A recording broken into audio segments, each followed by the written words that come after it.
நம்ம ஊரை நம்ம தான் நல்லபடியாக பார்த்துக்கணும். இந்த அரசியல்வாதி அவன் இவன் எவனையும் நம்ப தேவையில்ல.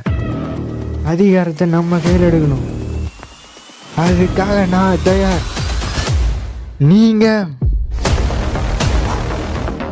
உங்களுக்காக நான் எலெக்ஷன்ல நிற்கிறேன். இந்த மாதிரி 10 பேர் பிரச்சனை பண்ணுவான். அவனுங்களாம் பார்த்தா அரசியல் பண்ண முடியாது. ஏன் அரசியலுக்கும் பிஸ்னஸுக்கும் வித்தியாசம் தெரியல? இவனை விட்ட நம்ம தமிழ்நாடே வித்துருவானுங்க சார். ஏப்ரல் 15 எலெக்ஷன்டா. எலெக்ஷன் அப்போ உயிரோடவே இருக்கக்கூடாது.